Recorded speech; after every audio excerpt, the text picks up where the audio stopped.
Hey, good afternoon, distinguished speakers, dear viewers of this webinar, ladies and gentlemen. Thank you very much for attending today's Economic and Social Research Institute, or ESRI, Policy Forum.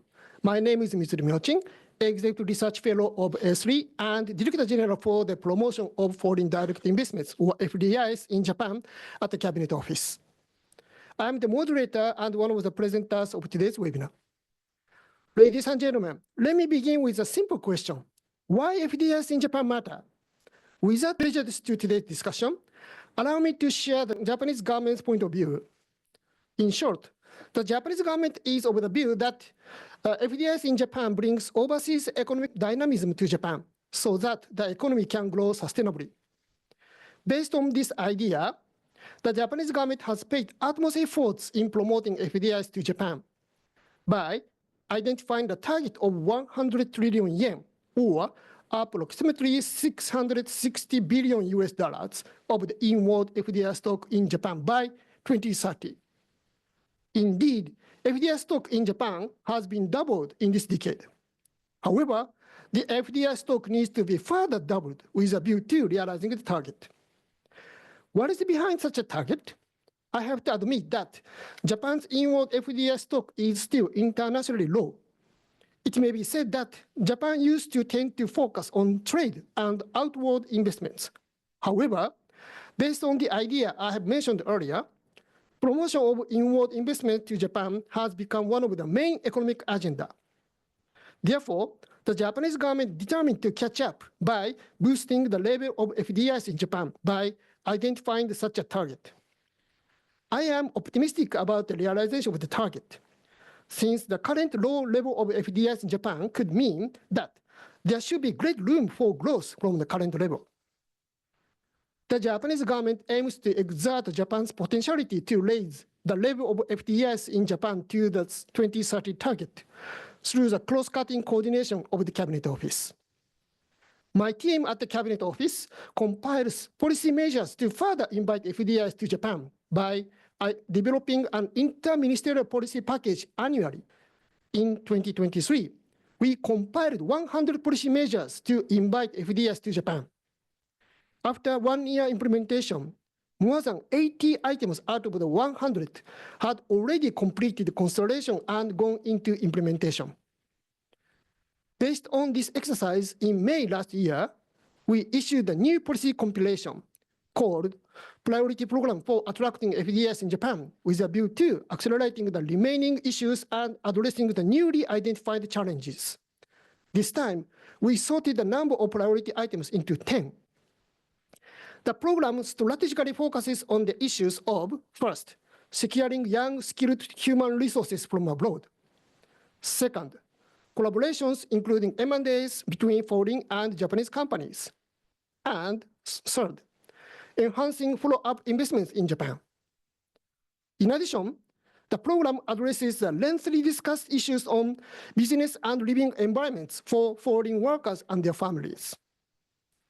Each one of the 10 measures has concrete KPI and time frame to monitor the progress. Along with the assessment of the implementation of the program, we are now in the process of developing the next policy compilation that is expected to be issued later this year.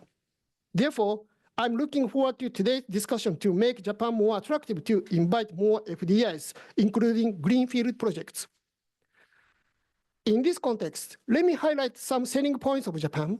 First, it may be taken for granted by those who live in Japan for a long time, but let me remind you of the couple of points. First, high quality of infrastructure, including IT and public transportation. That is a good basis of smooth supply chains. And second, high quality of life shown by the Global Power City Index, as well as one of the lowest crime rates. Japan External Trade Organization, or JETRO's survey shows that top 3 elements of attractiveness of Japan expressed by foreign affiliated companies in Japan are market scale, social and economic stability and geopolitical stability, and well-developed infrastructure. Secondly, Japan enjoys the world's top proportion of researchers, technicians, including IT engineers and associate professionals in the workforce. And number 1 of the patent applications per GDP. And last but not least, macroeconomic advantages.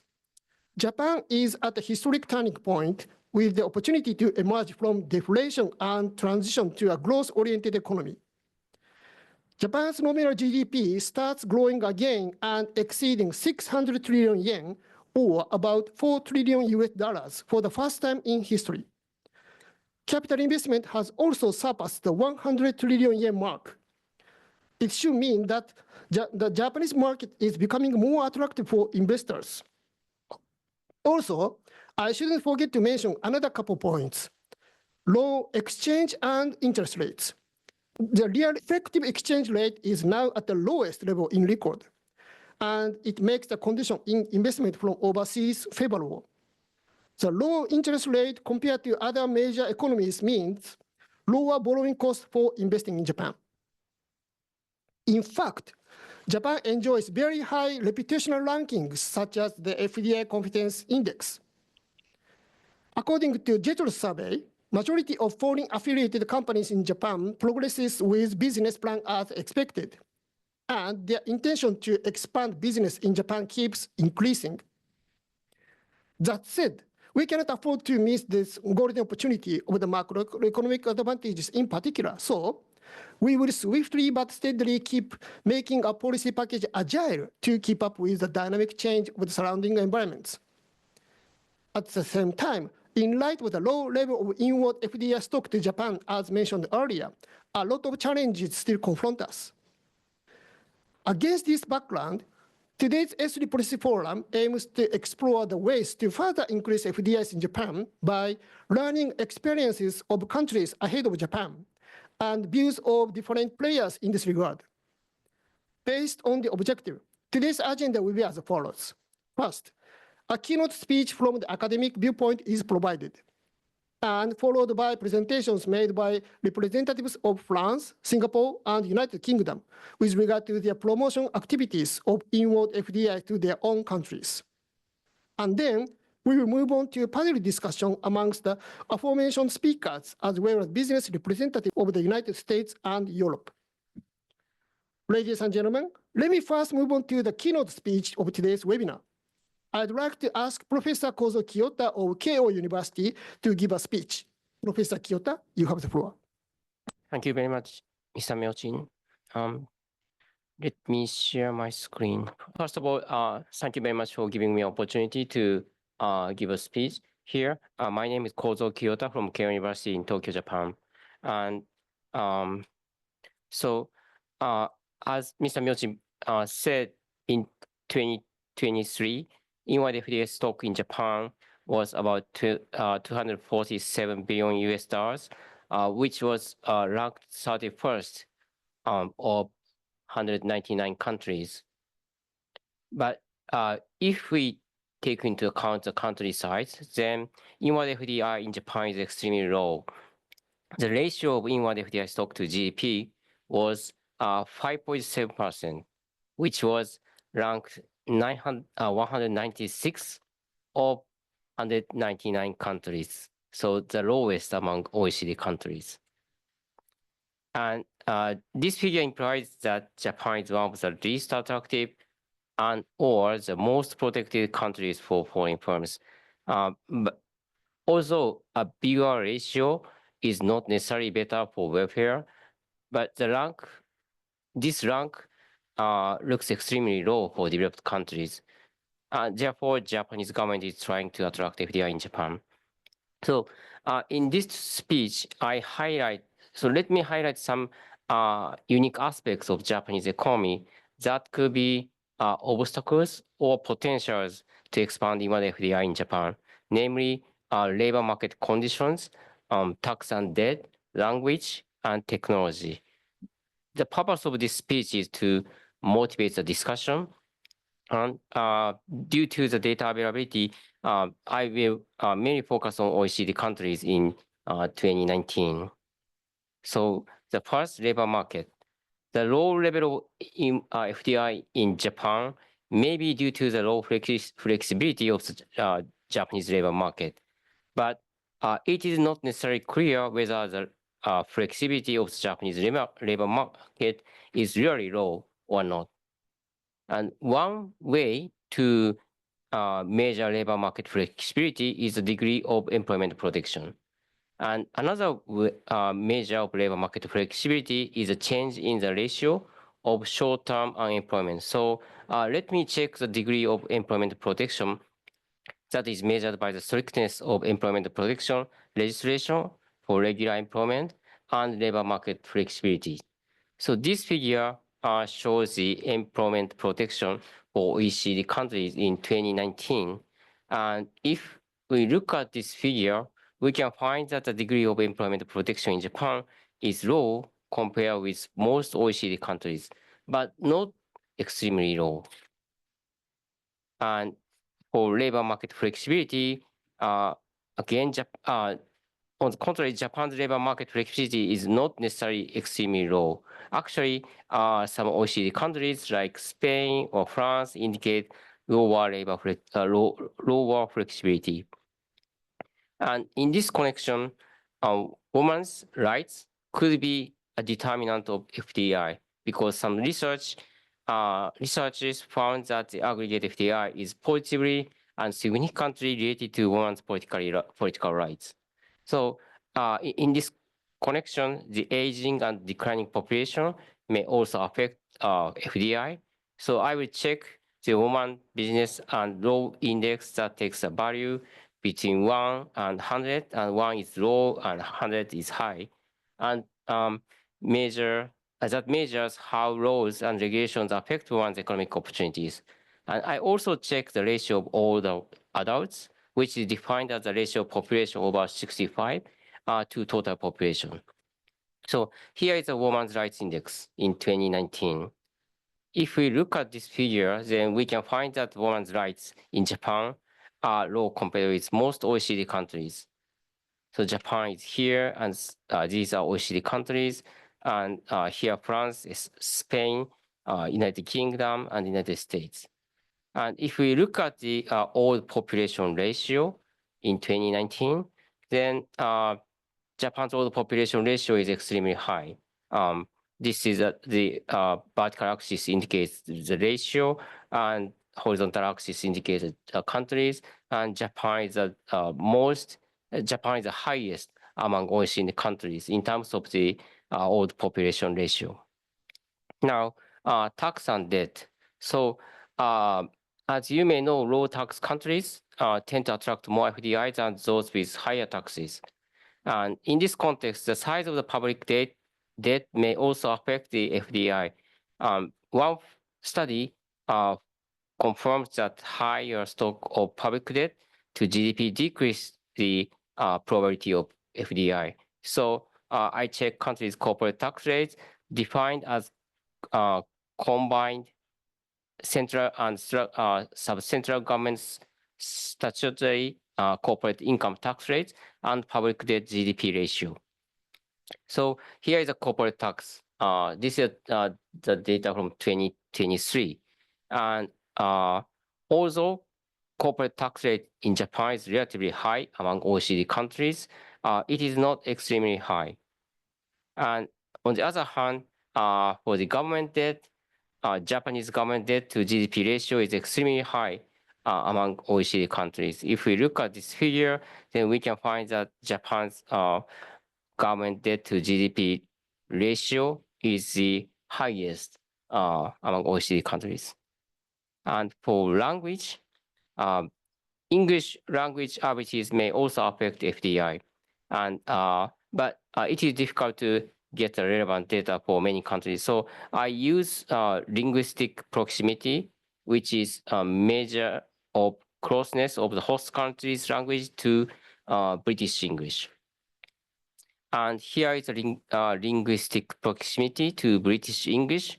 So of course, United Kingdom is 1. This is a highest, and then this is the lowest. And Japanese is very different. Clearly, this figure indicates that Japanese language is very different from English. So there is certainly a language barrier between Japan and English-speaking countries. And finally, technologies. So the ability to produce complex products may also affect the FDI because foreign firms can access to high technology. To investigate these possibilities, let me check the economic complexity index that measures the complexity of products using product data. And this is published from the Harvard universities. And here is the economic complexity index in 2019. And if we look at these figures, then we can find that Japan's index, economic complexity index, is extremely high among OECD countries. Actually, it is the highest among the countries in the sample. So let me conclude. So inward FDI in Japan is extremely low. The ratio of inward FDI stock to GDP is 5.7%, which was ranked 196 of about 200 countries. So that is the lowest among OECD countries. And in this speech, I highlight some unique aspects of Japanese economy that could be obstacles and or potential to expand inward FDI in Japan. And it is true that the Japan is facing aging population, and Japan has very high government debt, and linguistic proximity between English and Japanese is very low. But labor market flexibility is not necessarily low, and employment protection is not necessarily high. In addition, Japan is the best country to produce complex products. So now may be the time to invest in Japan when not so many other foreign companies have entered into the market. That's it from me. Thank you very much. Thank you, Professor Kiyota, for your keynote speech as a good kickoff of today's forum. I'd like to make some quick supplements on the keynote speech. First, with regard to women's rights, let me highlight that the Japanese government is paying utmost efforts in realizing the society in which women can live with dignity and pride by periodically issuing the basic plan for gender equality. Second, progress of aging population does not necessarily undermine the attractiveness of the Japanese market. For example, a Nordic company successfully entered the Japanese market by developing a compact wearable device for elders that measures pulse and calls to caregiver at the push of the button in case of emergency. Also, let me point out that about 60% of households' financial assets in Japan is owned by elder people above 60 years old. It means that elder people in Japan can be good consumers.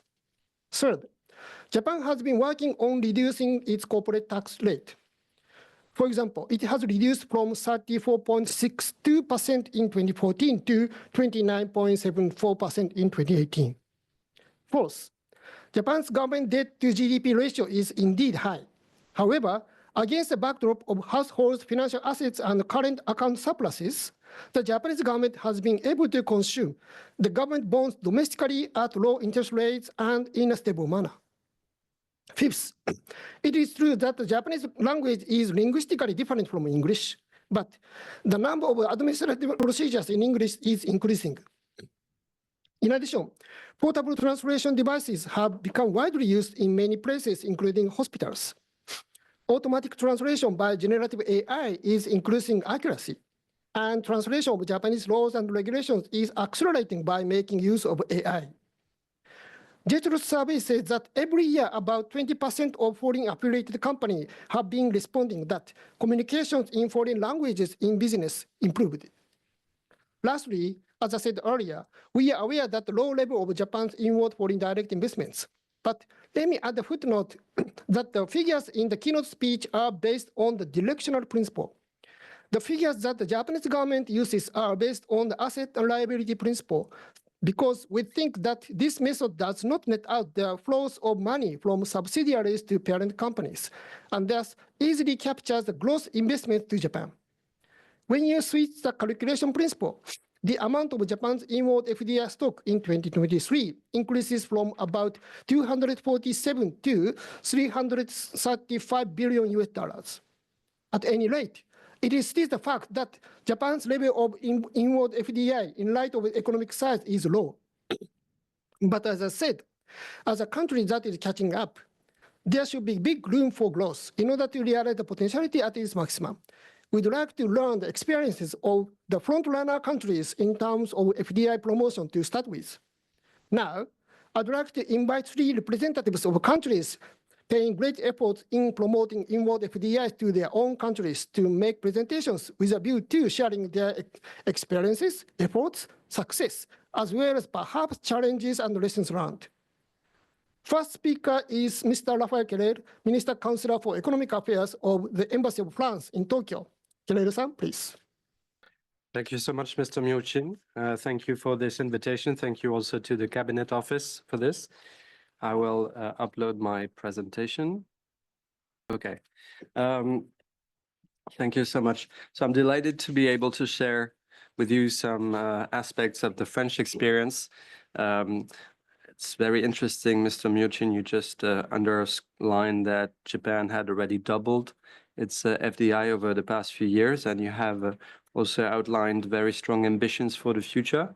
In France, indeed, the government has been paying increasing attention to attractiveness for several years now. The French economy sometimes has had the reputation for putting up a form of resistance to globalization, but this reputation is a thing of the past, and I would like to share some information with you about this today. Singularly, since 2017 and President Macron's arrival to power, across far-reaching program has been put into place, and it has borne fruit. And Professor Kiyota just also shared some numbers. I was interested. I found it interesting to see that France was number 4 in the world in FDI. I did not have this figure in mind, but just sharing with you this first slide showing that the progress that has been made over the past few years. So France is the red line. This is data that comes from EY. It's called the European Investment Monitor, and it tracks the number of projects FDI projects that every country in Europe welcomes every year. And so France has now for 5 years in a row been #1 country in Europe, #1 destination for investment projects, ahead of my colleagues from the United Kingdom and Germany as well, who's not here today. Sectors, international investments are spreading across all sectors of the economy.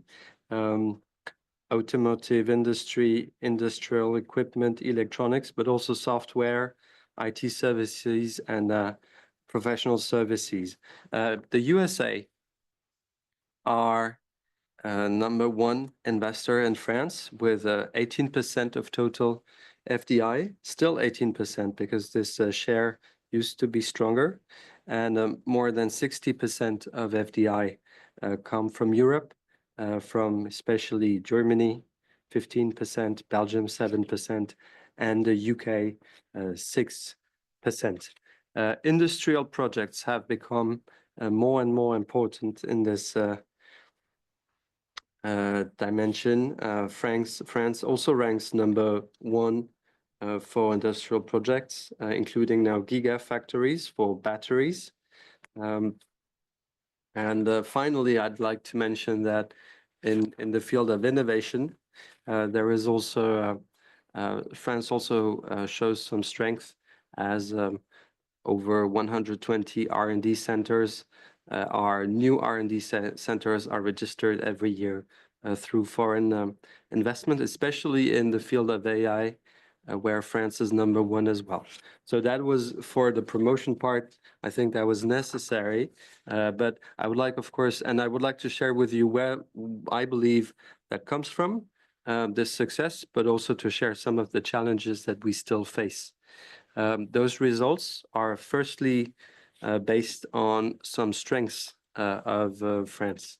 I will not insist too much on this slide.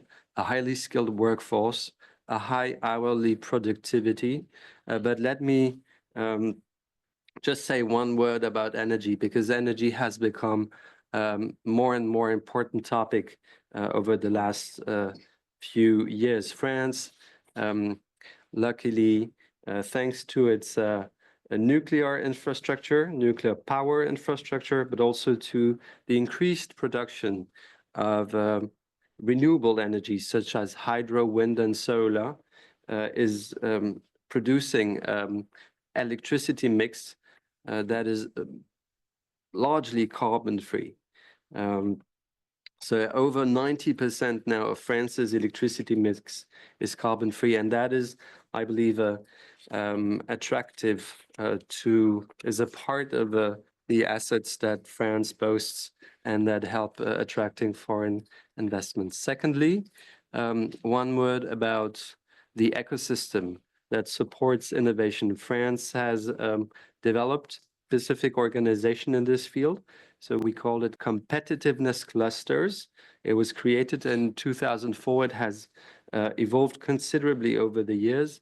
And those are actors that whose mission is to foster coordination between innovation players on a territory, within a territory or an ecosystem. Companies, of course, but also research laboratories, public and private, training organizations and public actors, authority. We're now in phase 5 of this program, with the goals to pursue initiatives also at European levels and a focus on SMEs.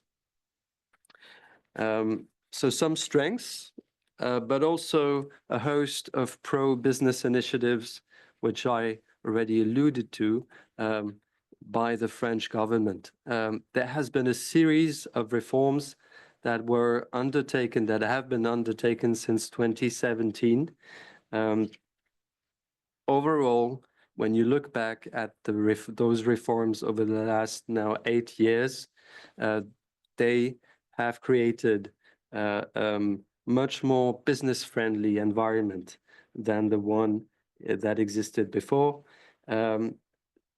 Lower taxes for businesses, with the corporation taxes that were lowered from 33, close to what Japan had before, to we're at 25 now, but also a series of other taxes that have to be paid by the companies, such as production taxes, but also capital taxation has been lowered.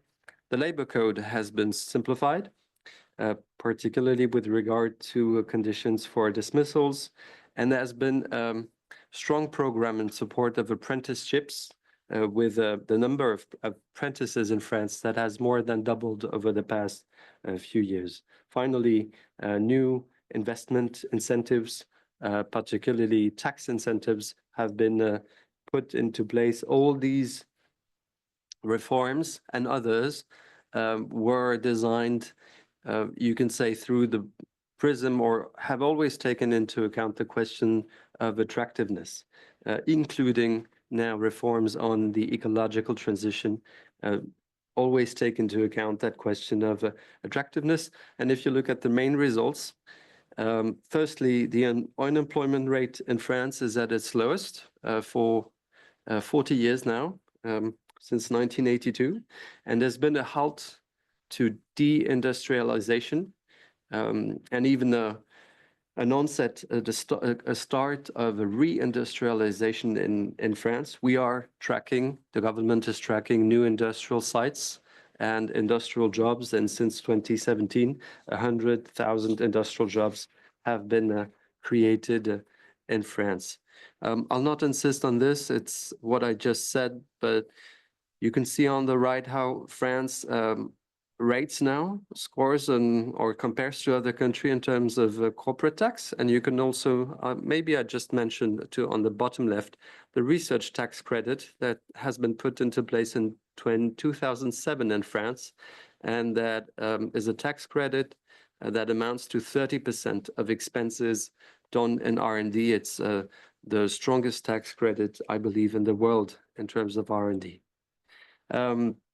The commitment that on the part of the political authorities in favor of attractiveness has taken a very personal form, if I may say. It's a personal commitment that is reflected in communication efforts that have been done at the highest level, and that reflect, for instance, in the form of initiatives such as an event called Choose France. Choose France is a summit that was created in 2018 by President Macron, and that takes place every year in Versailles, and that is a gathering of top investors, either who have already invested or who may soon invest in France, who get a kind of VIP treatment with an access, privileged access to authorities, with over 400 meetings between business leaders and members of the French government every year on that occasion. This also is the kind of commitment that the political authorities have been showing over the past few years that have contributed to the evolutions in France. If I just say a few words on the challenges that we are still facing and working on, I'd mention three: funding, training, and real estate, land. In terms of funding, I believe France's attractiveness policy has been made clearer, has been made more visible. The investment priorities have been brought together under a single banner called France 2030, which is maybe I'll not go into detail of the plan, but it's more about the packaging, I believe, that is important here to share with you. So it's a 54 billion plan of investment that supports decarbonization and innovation. In particular, it was launched in 2021 and benefits from substantial communication resources. Within that plan, through that plan, greater visibility has also been provided on long-term objectives. Visions have been laid out for different industrial sectors, and visions that I believe are attractive to investors. For instance, in the field of renewable energies and decarbonated hydrogen, it was attractive, for instance, for the company Toray that will produce carbon fibers intended mainly for offshore wind power, as well as aeronautics, automotive industry, and space. Second point I wanted to mention is training. Resources are, of course, a very important aspect to attract a foreign. The availability of resources is a very important aspect, and it may be a challenge. Let me take one example, which is the nuclear industry. France has made big announcements for a relaunch of the nuclear industry and the intention to build new reactors. Recently, the reactor called EPR has been launched. Is now completed. It's been a very long project, and if you look back, France had not built a reactor since the 80s. And when you don't build a reactor for 40 years, well, you lose the resources and the expertise that you need to do that. So you have a challenge to maintain the expertise and to meet the needs of companies through appropriate training. And that is one of the important challenges, but also one of the fields where France is right now doing a lot. 2.5 billion euros have been dedicated over the past 4 years to developing skills and professions for the future.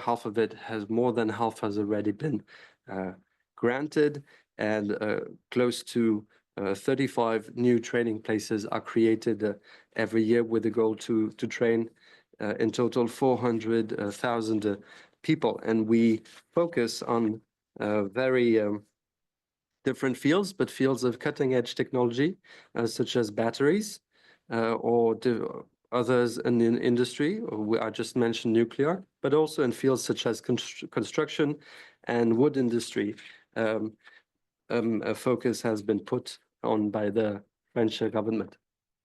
Finally, I'd like to mention the question of the availability of land and the speed at which you can create a new industrial site in France. It is actually a challenge. There are many actors you have to convince before you can indeed create a plant, and I believe it is longer. It takes longer in France to do that than in other places. So what the government has done, they have launched a set of initiatives. One of them is called turnkey industrial sites. The idea is to provide foreign investors with a list of sites on which the promise is they can immediately, very quickly, with a high confidence in the result of the consultations that have to take place for legal reasons, with a high confidence, they will be able to create their industrial sites. So those are initiatives that bring together from the onset, from the start, the local authorities and a series of actors at the level of the territory. So a platform has been created that gives access to all those sites. And there is also, and a law was also recently passed called the Green Industry Law that has reformed different procedures that are necessary for this, and with the goal to reduce by half the time that it takes to create an industrial plant in France from 18 months to 9 months. So those are some of the challenges, but also reforms that are still ongoing in France. And just one word finally, it's because of course an aspect of FDIs is the help that the government directly day by day is able to provide to companies. That's also an important aspect. So I would like to mention the work of the agency called Business France, which is the counterpart of the Japanese JETRO. And just showing you this map, which will be my final slide, to mention that, first of all, the international footprint of that agency. And Business France has two missions. It doesn't do only FDIs, it also supports the international development of French companies and export, and it supports more than 10,000 companies in that regard every year. But it has a footprint in 55 countries and covers more than 100 from those 55 countries, and it has the mission to help local investors to know more about France. And 2/3 of projects of foreign investment in France have been identified and supported by Business France. It's 1,400 people across the globe that are available, especially in Japan, to help you on your projects if you are an investor. So those were some aspects I wanted to share with you today, and thank you again for this invitation. Very pleasure to be here. Thank you, Keller-san, for your presentation. So next speaker is Ms. Amanda Dizon, Regional Director for Northeast Asia and Oceania of Enterprise Singapore, stationed in the Embassy of Singapore in Tokyo. So Amanda-san, now you have the floor. Good afternoon, Director General Myochin, Professor Kiyota, my fellow speakers and panelists, and participants of today's webinar. Thank you to the Cabinet Office for this opportunity to share with you a few points about Singapore's economic and FDI strategy. So one key theme I hope that you will take away is that, if there are too many details to remember from all the different speakers, is that Singapore is always adapting to change. We see that in our economic transformation journey, from a labor-intensive economy in the 1960s to ramping up manufacturing skills, infrastructure, and education, all the way to the knowledge and innovation economy that we are setting up for the 21st century, we are constantly making moves in anticipation of the needs of the economy. And we're very grateful to see the results in the overall growth of our GDP per capita. So Singapore's FDI promotion is driven primarily by the Economic Development Board, a government agency which is under the Ministry of Trade and Industry. And this agency's role is threefold, focusing on investment promotion, industry development, and facilitating a positive business environment. So a source of FDI that we focus on attracting is the presence of MNCs and their activities in Singapore. MNCs continue to play an important role, especially in the manufacturing as well as the tradable services sectors, as you continue to leverage the factors that enable Singapore to be an attractive investment location, such as trust, knowledge, connectivity, and livability. We also note the transition. Remember, I keep mentioning about change, to attracting higher value manufacturing activities, for example.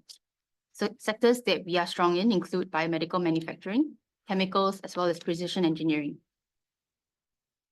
So continuing on this theme of change, we're also aware of the changing operating landscape that we face. So how can we address the trajectory of emerging industrial policies, the effects of BEPS 2.0, domestic resource constraints, as well as use this opportunity to unlock AI's growth opportunities, the momentum of the green economy, as well as leveraging our position in the heart of Asia, which is expected to grow faster than the rest of the world. So in response, we have sharpened our economic priorities to focus on three things. One, which is to develop Singapore as a critical node for advanced manufacturing, developing Singapore as a hub for Asia, as well as developing new growth areas. And we are underpinning these through two key strategies, which is creating value through innovation and developing our talent and workforce. I think this is something that will probably be echoed as well by some of our speakers and panelists here today. So we will focus on attracting investments that will make Singapore an indispensable part of the global supply chain. This means we will double down in areas such as advanced manufacturing, electronics, aerospace, energy and chemicals, as well as healthcare. We will continue to develop Singapore as a hub for Asia, not only for international MNCs, but also for the Asian enterprises. We welcome international companies to use Singapore as a base to serve the Southeast Asia market and manage their regional operations. Similarly, Asian enterprises can use Singapore as a springboard to grow your international businesses with capabilities ranging from manufacturing to R&D that are available to tap on. We will also look at capturing opportunities in new growth areas. And this is probably a timely segue into one of the strategies I mentioned a moment ago, which is creating value through innovation. Singapore remains committed to strengthening our innovation ecosystem in order to create value for our companies that are anchored here. So we continue to build up our institutes of higher learning and research institutes, as well as their areas of deep expertise. We anchor innovation-ready corporates to springboard innovative solutions that can be test-bedded in no time at all. We build communities through bringing together investors, accelerators, and co-working spaces to spark new ideas, investments, and solutions for the future. Hand in hand, we continue to develop our talent and workforce to meet these needs, focusing on attracting and retaining global leaders, supporting companies' growth ambitions, and also developing the abilities of corporate leaders. So some of the initiatives and policies that we have are things like renewable work visas targeted at top global talent, offering companies the flexibility to augment their workforce in strategic areas, as well as training schemes to strengthen corporate bench strength. I'm pleased to share that we have long-standing success stories of companies that have established their presence in Singapore. So for the purpose of today's webinar, I have highlighted some Japanese companies and researchers. So we see Fujifilm, Makino, and Shimano. They have been in Singapore for over 40 years. So for the early days of establishing their manufacturing facilities in Singapore, each of these companies have tapped on the business environment and the opportunities to move into new areas of growth.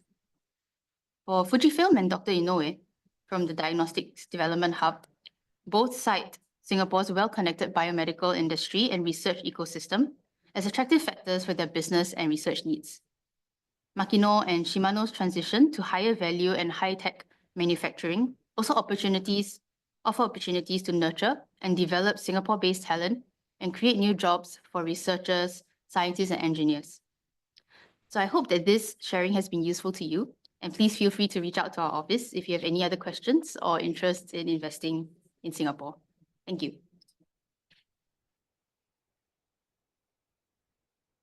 Thank you, Ms. Dizon, for your presentation. So the last speaker under this agenda item is Mr. Martin Kent, His Majesty's Trade Commissioner of Asia Pacific Department for Business and Trade of the United Kingdom. Today, he's joining from Australia. Kent-san, if you have any presentation material, please share this on the screen. So, Mr. Kent, please. Thank you very much, Director General Myochin, and colleagues in the Cabinet Office and esteemed colleagues in the room.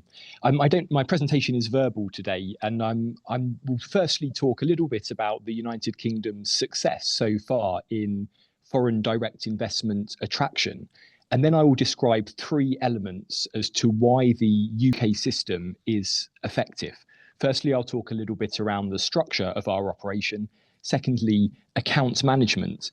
And then thirdly, how we work across the whole of government to support investors into the United Kingdom. So starting with the UK's position, the UK is a real success story for foreign direct investment and foreign capital investment. We currently have £2 trillion of foreign asset stock in the UK, $3 trillion, and over 48,000 foreign-owned or influenced firms. And that's really important for us because we know that foreign investment drives productivity, it drives innovation, and we know from our economists that it drives higher wages across the country. And therefore, we see foreign investment as a crucial element of our overall economic strategy across the whole of government. The UK has many inherent benefits. We know that it is the place in Europe for international business, and both the inherent capabilities of the United Kingdom, our unique position, the strength of our ecosystem, particularly the strength of our technology, science, innovation, life sciences and defence industries, not to mention the English language being in a very fortunate time zone. And it's for those reasons that the UK is such an attractive magnet for foreign investment. As Japan looks to establish a stronger presence in attracting foreign direct investment, one of the really important things, I think, is what gets measured gets done.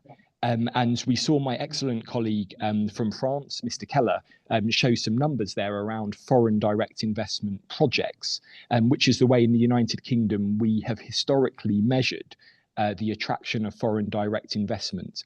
In the last 10 years or so, we've changed our approach from measuring the number of projects to looking at the true value of those projects to the economy. And that has been a real behavioural shift in terms of the types of project we try to attract. Because under a system whereby you measure the number of projects, a pizza shop is worth exactly the same as a science and technology research facility. So we focused on attracting what we call GVA, gross value added to the economy, through our investment strategy. But it's a very competitive environment, and that's where I have to give enormous credit to our French and Singaporean friends. Foreign direct investment attraction is a competitive business. And actually, it's excellent colleagues and excellent agencies like our friends in France and Singapore that help to keep us at the very top of our game by looking at expertise across the piece and making sure that the UK offer continues to be dynamic, continues to be attractive, and that we change our policies in the UK to continue to make us a leading destination. I'll make 3 observations around the United Kingdom's proposition. Firstly, on structure, secondly, on account management, and thirdly, on the cross-government piece of the investment attraction equation. In terms of structure, we always think there's 3 elements to the attraction of foreign direct investment.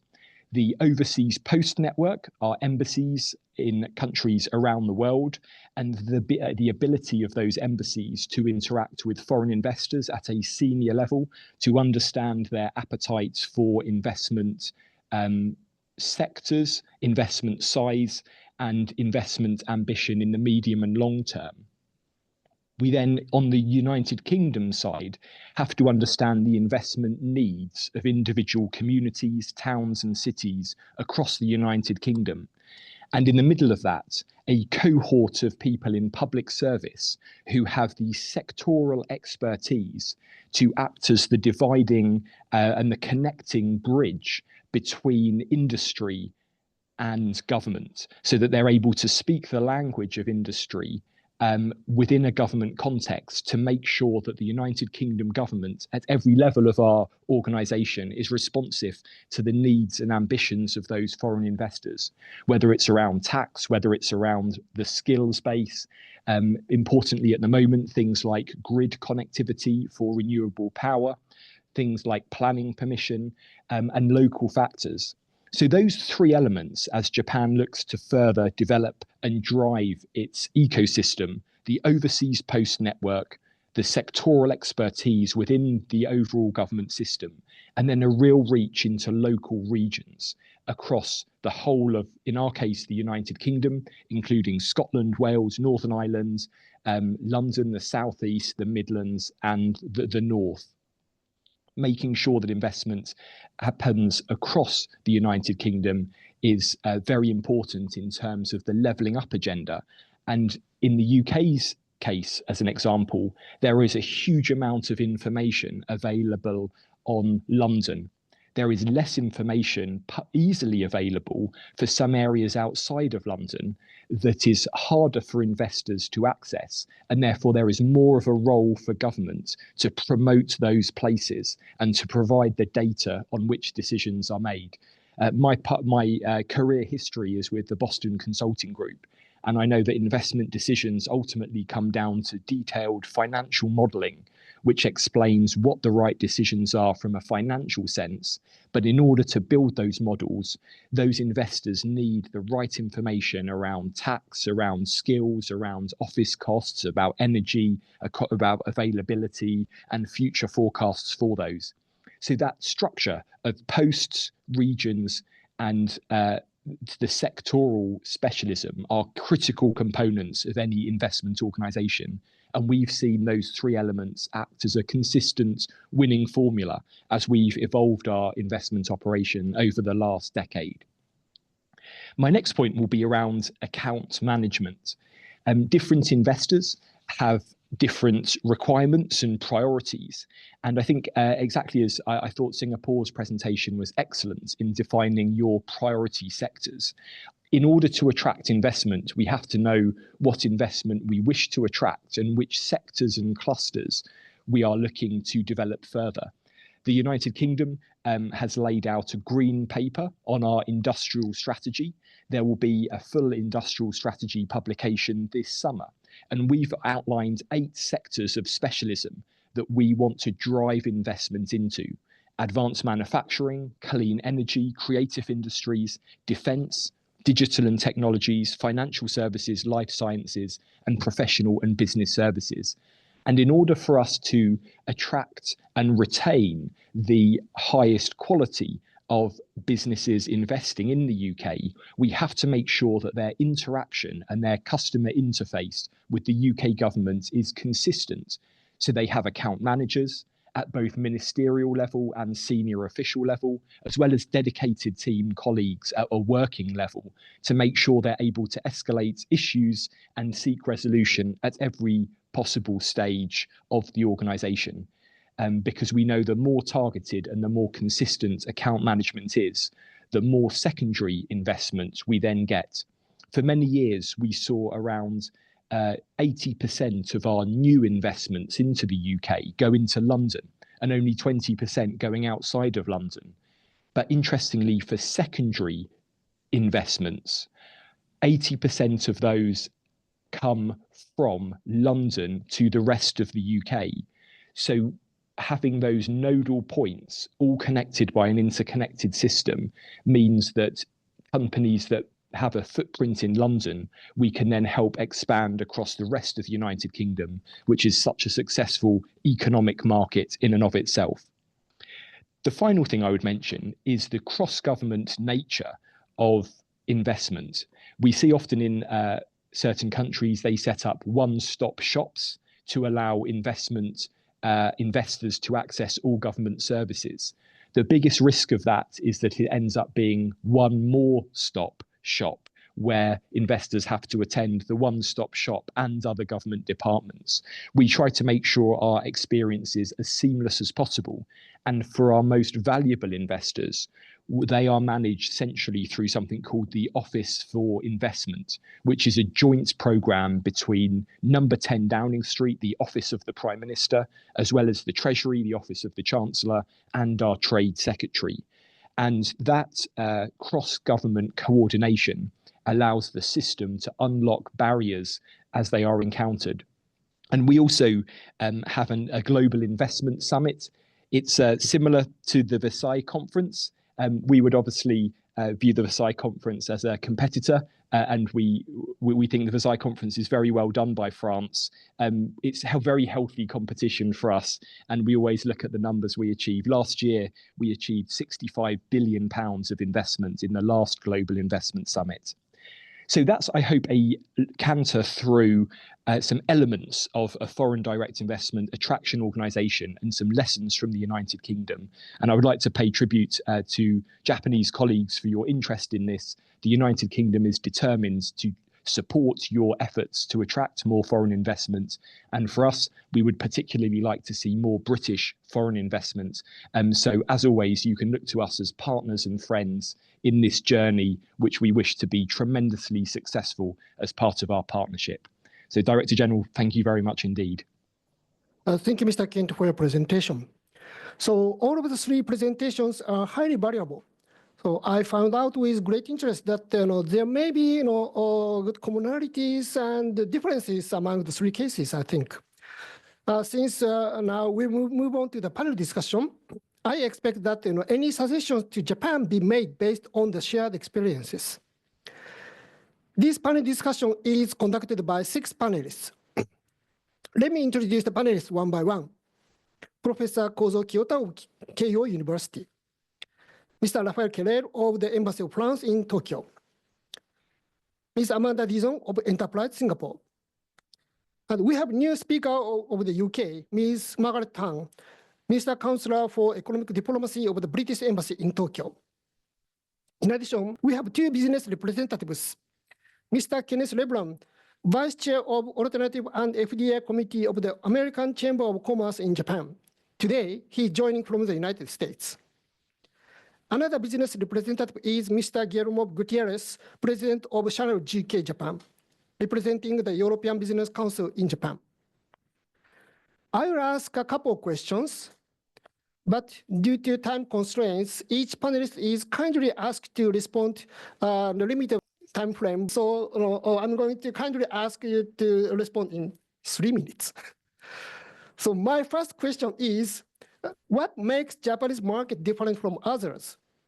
There could be the variety of aspects such as geopolitical situation, macroeconomic situation, future expectation, or quality of life, and so on. So I'm going to ask each one of the panelists to respond to this question. First, Professor Kiyota, may I ask your idea? Thank you very much, Mr. Myochin. I think I have already answered this question in my panel presentation, but let me summarize my presentation first and then add one more aspect. So I think Japanese market Japan itself is very different from other countries in terms of the speed of aging population and high government debt and the linguistic proximity between English and Japanese, and the technology level in terms of the measured by the economic complexity index. So this means that the Japan can produce a very complex product. In addition to that, Mr.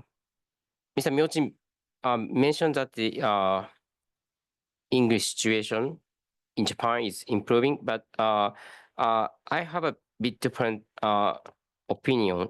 So if we look at the English proficiency index in 2023, Japan is ranked 92 out of 116 countries, and the ranking is declining. So this means that English proficiency in Japan is further declining over the period. So I was worried a bit about the English ability of Japanese people, which can be one obstacles for the foreign people to come into Japan. And I think that's it from me. Thank you very much. Thank you, Professor. So, Mr. Keller, please. Thank you, Director General Myochin. There's a lot to say, but there are close to 600 French companies that are active on the Japanese market. And when you talk to them, I think what always comes back is the fact that it's a challenging market. It's a challenging but also rewarding market. It's challenging because of the strict quality standards of the Japanese market. Foreign companies have very often to adapt their products specifically, and that involves specific costs and also specific procedures. It's challenging also because of some administrative procedures that have a rightly well-earned reputation of being complex. So there is a kind of bureaucracy and that is maybe a bit stronger than in other countries. And it means for companies sometimes that they have to hire legal or commercial experts to ensure compliance. However, and this might create a burden that big companies are able to bear, but that might be difficult bearing for smaller companies. So it's a challenging market, but I think you have to say that it's also a rewarding market, and that's why so many French companies are active here, because it is, the legal environment is also a very safe environment, very well structured, and so it's a reliable framework for long-term business operations. And you also have to say that it's it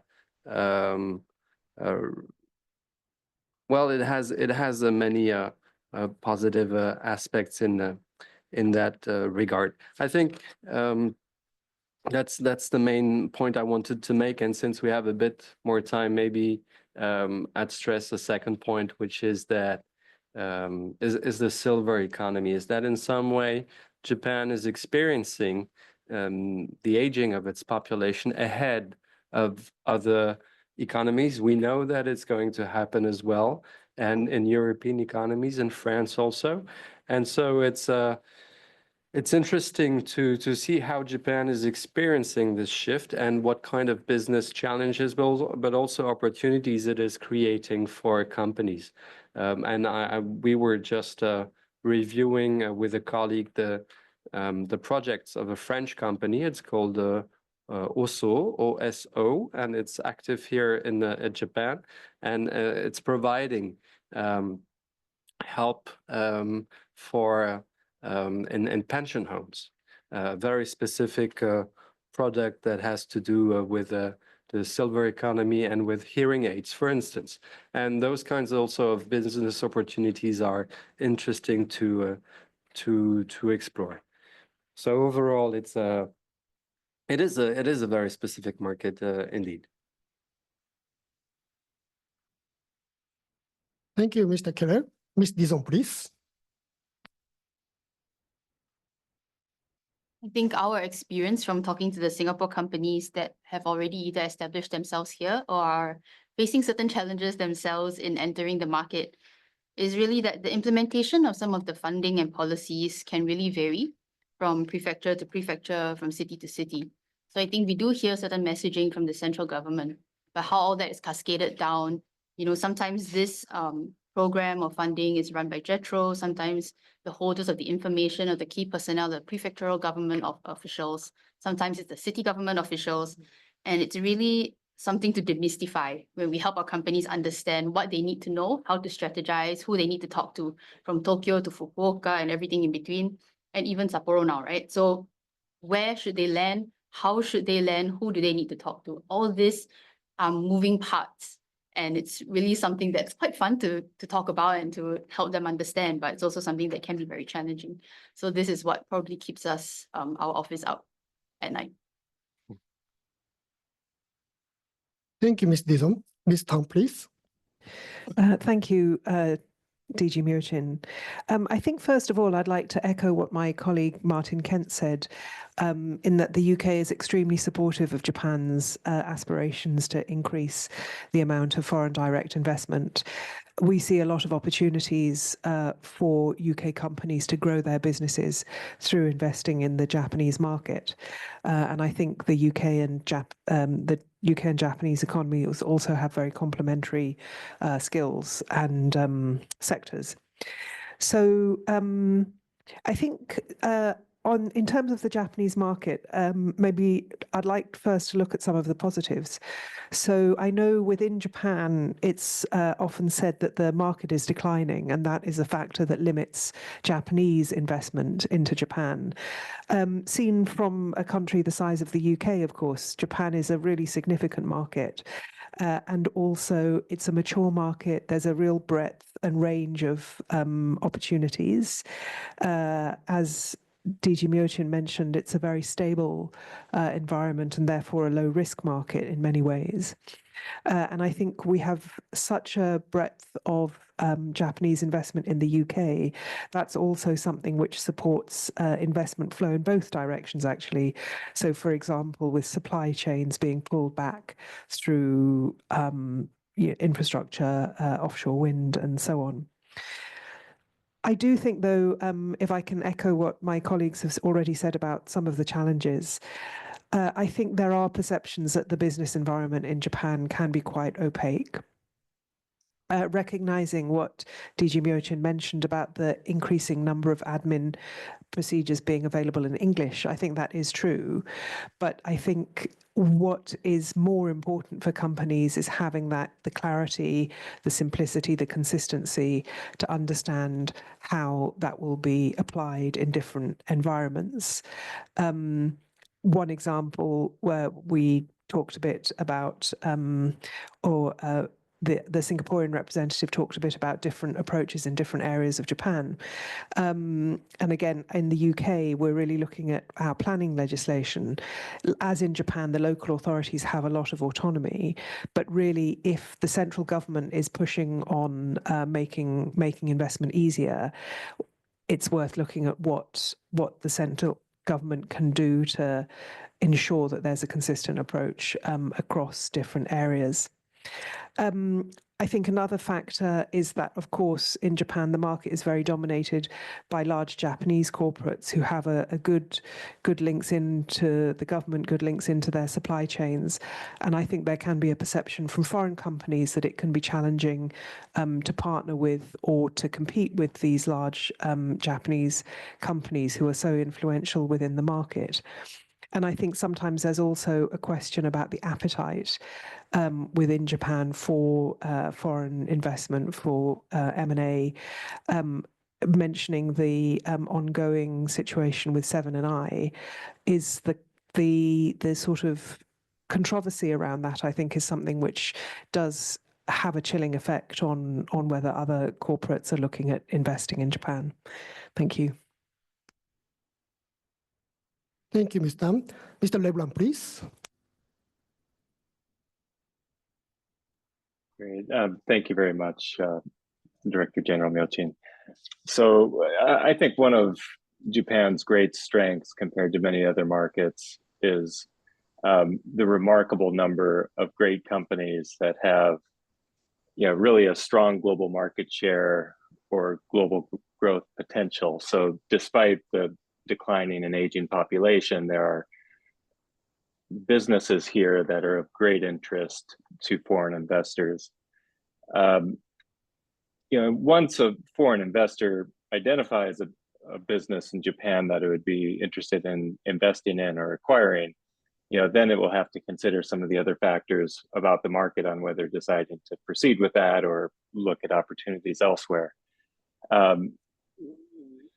Margaret mentioned the M&A environment. I'm an M&A lawyer by trade. That's my day job.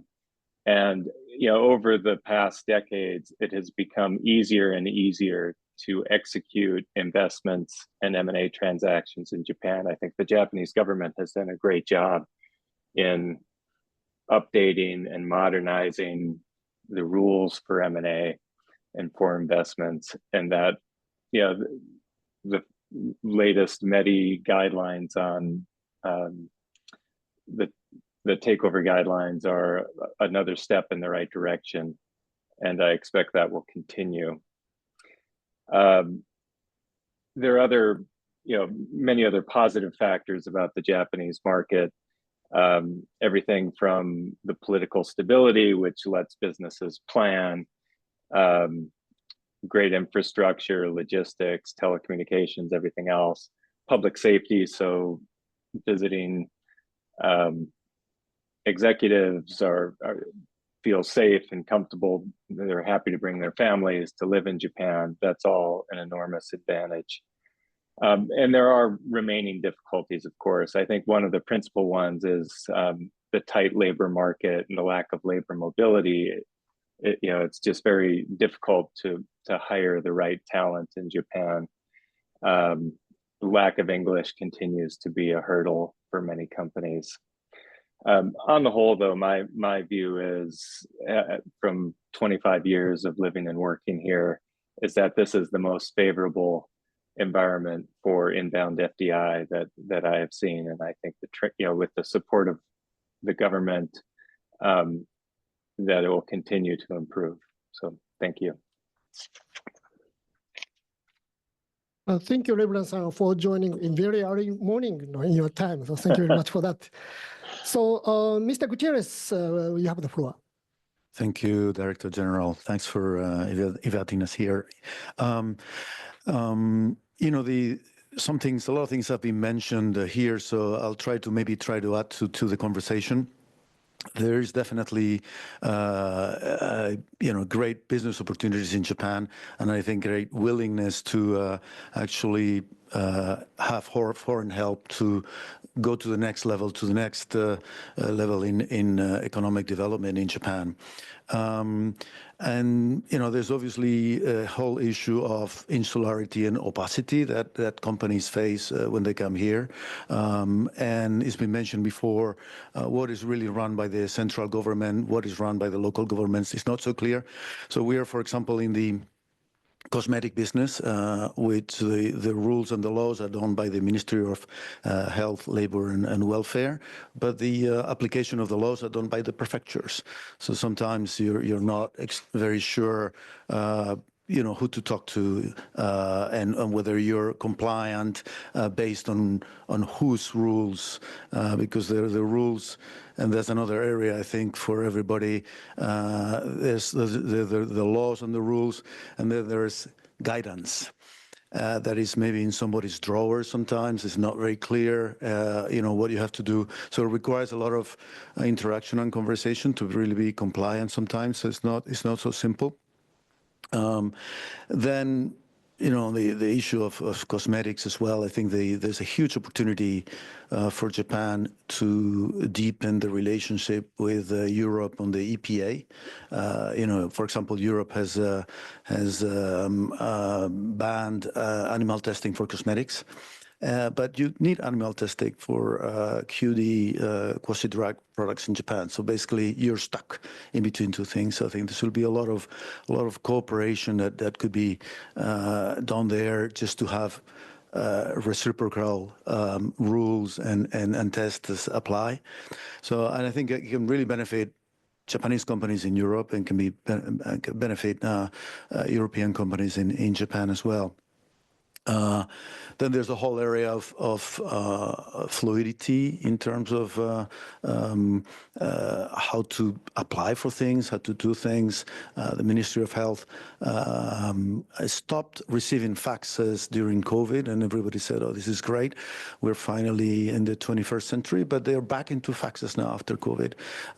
So they could have a website, have many things like that that could facilitate everybody's work. Any company in cosmetics that importing into Japan, we have to unpack every single unit of product and put a label in Japanese. And sometimes with a specific batch code, etc. So it's very difficult to do in an original factory. So lots of things like that really make it expensive and make it, I think, not so simple to have a fluid thing going on. I think they should really listen maybe to the digital show and really and make things easier for everybody. I've been also talking to the people in a very new thing, which is, for example, offshore wind electrical generation. Basically, what they're telling me is the rules are not clear. They're not transparent. So, some countries say you need to have the ship that goes and puts the windmills there have to be manned by a local crew, for example. In Japan, there's no such rule, but in practice, it is like that. So you only know it when you have to do it. But the fact is there are not enough crews, for example. So lots of things like that really, I think, on the whole topic of fluidity, that could really, really help, I think, make things, especially for renewables. I think Japan has a huge challenge in energy independence, and I think really with a lot of foreign cooperation, it could really do much better. So, and just as looking from a company point of view, I think it's all about networking, and I think I think there are 58,000 students, Japanese students studying overseas right now in 24, but it was a lot more before COVID. So obviously the yen is cheap, as I think Japan should maybe try to subsidize those students because it becomes very expensive to go overseas, and that creates a whole generation that makes really bringing foreign direct investment in a much easier way. So thank you. Thank you, Mr. Gutierrez. So once again, thank you very much for the valuable ideas. Now, let me ask my second question. So what kind of value-added FDIs in comparison with domestic investments can bring about in recipient countries? There might be a variety of aspects such as FDI could affect business model, including work style and diversity. Then it could lead to further innovation followed by raising productivity. Or more broadly, FDI could affect people in the recipient countries as consumers by being introduced new culture or lifestyle. This time, I'll ask a panelist in the reverse order. So first, speaker, I'd like to ask Mr. Gutierrez. Now you have the floor. Well, thank you again. I think it's obviously it's all about economic exchange and human exchanges in the end. If I look at the luxury industry in Japan, I think it really started a great cooperation between French brands and other European brands and department stores in Japan, probably maybe about 45 years ago. And one can say that symbiotic relationship and the fact that it was extremely well received by the Japanese consumer has made the whole luxury industry possible thanks to Japan on one side. So I think the fact that those companies were able to invest in production capacity, in training people, etc., and also that the model was expanded in the rest of Asia, most recently in China. I think it's really thanks to Japan. And I think also Japan benefited from, obviously, a lot of creativity, a lot of, quality, craftsmanship, etc. And I think they've used it as well to develop their own models. Lots of great designers, fashion companies, etc. that come out of Japan. So I think that has really, benefited both. Obviously, French companies coming here, but also I think the Japanese public as a whole in terms of exposure, and also Japanese business development as well. Thank you, Mr. Gutierrez. Mr. Leblanc, please. Great, thank you. So back in 2010, the ACCJ had published a white paper encouraging the Japanese government to expand inbound FDI as part of an economic growth strategy. And, I think the Abe government took much of that or had many of the same ideas. But underpinning that white paper was an academic study that demonstrated that foreign-owned enterprises generate more jobs and they have higher productivity than Japanese domestic companies. In other words, FDI drives more economic growth than domestic investment. And I think as a common sense matter, that makes sense because foreign investors, whether it's foreign companies investing in Japan or Japanese companies investing overseas, they bring new ideas, they bring new technologies, strategies, management techniques, all of which kind of catalyzes growth. It raises productivity. And in addition, when foreign investors invest, they usually want to expand and to grow, so they make follow-on investments. They keep pouring resources into their initial investments. And all of that, I think, catalyzes growth, not only for the company that's receiving the investment, but for their competitors who have to react and compete with the newly energized company, and for the society as a whole, because it's bringing all these new ideas, new techniques. So, I think that FDI is a critical part of Japan's growth because it will raise productivity, which, when you have a declining population, you need to generate growth through productivity gains.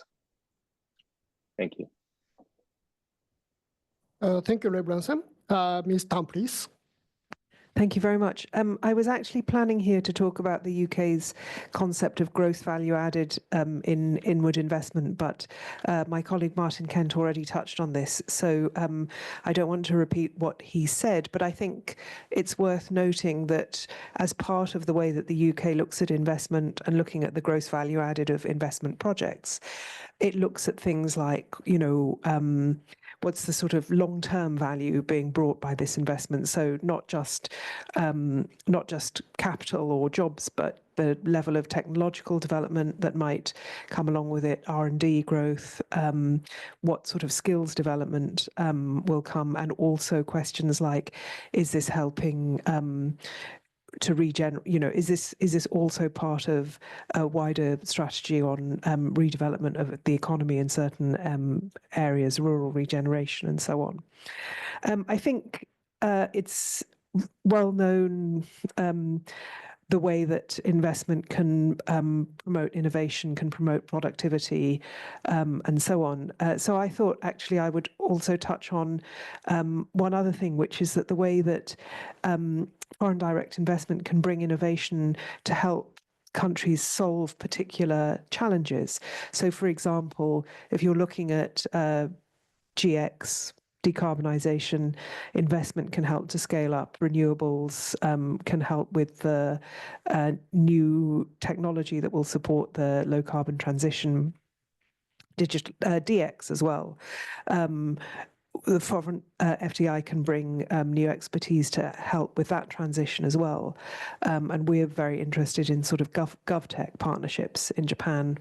I think also healthy aging, for example, an area where the UK is keen to learn from Japan, and where we've seen investment from the UK in life sciences campuses in the UK. So I think it's worth considering what is the value that Japan would like to see from foreign direct investment, and what particular, whether that's particular kinds of productivity growth or particular innovation in particular sectors. And I also wanted to mention that we're very interested in Japan on working together on FDI into third markets. So, for example, working together to promote investment into the energy transition in Southeast Asia, where UK companies have strengths, for example, in green grids, which are very complementary to the strengths of Japanese companies. And this can help to deliver growth in our economies, but also support wider objectives for sort of global reasons as well. Thank you. Thank you, Ms. Tom. Ms. Dizon, please. So I think just adding on to, some of the value that we see that FDIs can bring into an economy, one of the things that Singapore really values is, the ability of the presence of the multinationals to attract diversity into the society. So one of the things that I touched on earlier during my presentation was about how, when companies set up here, they really provide the local workforce an opportunity to develop their skills and expertise in some of these areas that could be new when they set up, especially in terms of R&D. And this catalyzes further innovation and further technological advancement, and it's basically a win-win for everyone in this scenario. And the companies that come and set up here as well, they bring their way of thinking, they bring diversity in terms of their hiring, providing Singaporeans an opportunity to really have a more global mindset in terms of, where they want to go and how they want to grow their careers. Because I can say that, as someone who grew up in Singapore, it's very easy to be comfortable in that environment. You have access to many different cultures without ever leaving the country. It's not as easy as you think to actually promote talent, to actually take up positions in other countries. So a lot of times, actually, it is the presence of the international companies that give the local workforce a taste of what it's like to work with a more diverse group of colleagues. And then that, kind of inspires the dream and the ambition to actually go further and go beyond the shores, and then bring back some of these connections to Singapore, right? So some of these wheels keep turning because of the attraction of the FDI. So, historically, we've been a multicultural society, and really, it is a no-brainer and also very logical that this is something that we continue to promote. And, this diversity really helps to propagate that, I think, in the decades to come as well.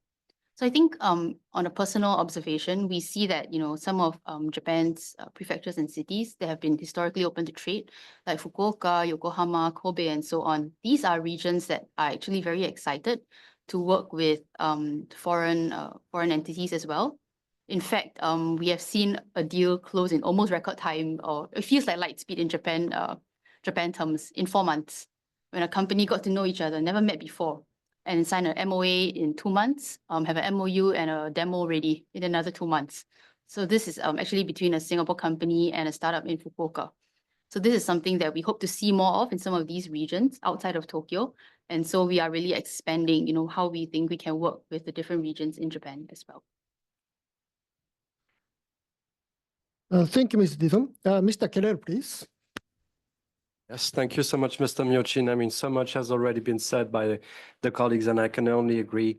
I think that attracting foreign investment is a way of recognizing that we are in an open economy, and that in an open economy, in an open world, innovation, talent, resources are scattered across the globe, and that if you want to reach your goal, your ambitions in terms of economic development and stay at the forefront of the race, you should share and exchange those talents and those innovation and those business ideas. And when you look at the French economy today, 20% of the companies that are active in France are foreign companies, and they are, a colleague mentioned that before, but they produce more jobs, they export more, they contribute to the wealth of the country.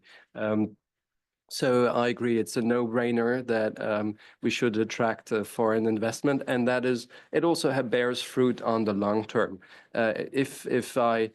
The most important investment, Japanese investment in France, was an investment made by Toyota, and it's still the biggest investment today because it was made in Valenciennes, so in the north of France, which is a region that has been hit by deindustrialization, and it was a game changer actually, because that region was considered to be the economic future seemed to be dark, gloomy for that region, and it has completely changed. Since that investment, there's been a cluster of companies, SMEs, French and foreign, that has developed around Toyota, around that investment, and just recently, that factory celebrated the 5th million car. Toyota Yaris that was produced there with a presence of a French Minister of Industry. So there is a very strong case to make for foreign investment, and I can only rejoice that in the fact that Japan is also trying to attract more foreign investment in the future. Thank you, Keller-san. Professor Kiyota, please. Thank you very much. I think there are at least 3 benefits from the inward foreign direct investment. One is productivity spillovers through innovations or through the introduction of diversity, as other panelists pointed out, and welfare improvements. And lastly, job creation or at least maintain employment. But in order to gain from FDI, several studies pointed out that it is necessary for host country to create an environment in which productivity spillovers can take place, such as financial and institutional development. So I believe that there are lots of benefits from inward FDI, but Japanese government also can do many things to support FDI. Thank you very much. Thank you, Professor Kiyota. Thank you once again for all of your insightful comments. Actually, ladies and gentlemen, it's already 1.5 has passed. So we are nearing the end of our time for this webinar. All the speakers and panelists provided valuable insights. Since I'm a person in charge of drafting policy package of FDA promotion to Japan, as I said earlier. I look forward to taking these into consideration for the upcoming policy package and beyond. In the meantime, let me call for foreign investors to join the exciting Japanese market. In this regard, I'd like to remind that that Japan enjoys very high rankings such as FDI Confidence Index, as I told you before, and I'd also like to share the fact that the JETRO survey said that about 80% of the foreign affiliated companies considering or implementing collaboration with companies in Japan intend to strengthen and expand their business in Japan. And also, the JETRO survey said that the proportion of foreign affiliated companies planning to establish new sites or strengthen existing sites both keeps increasing. Lastly, while the level of FDI stock in Japan is internationally low, the recent growth rate of FDI flow in Japan actually is above the averages of the world, developed economies, and OECD countries. Ladies and gentlemen, since it is a first try to have the forum under this theme, I expect to have better organized and more interactive proceedings next time. The webinar has been recorded and will be archived on the ESRI website. I'd like to extend my heartfelt gratitude to not only the speakers and panelists, but also to the viewers of this webinar. So with that, let me conclude today's ESRI Policy Forum. Thank you very much.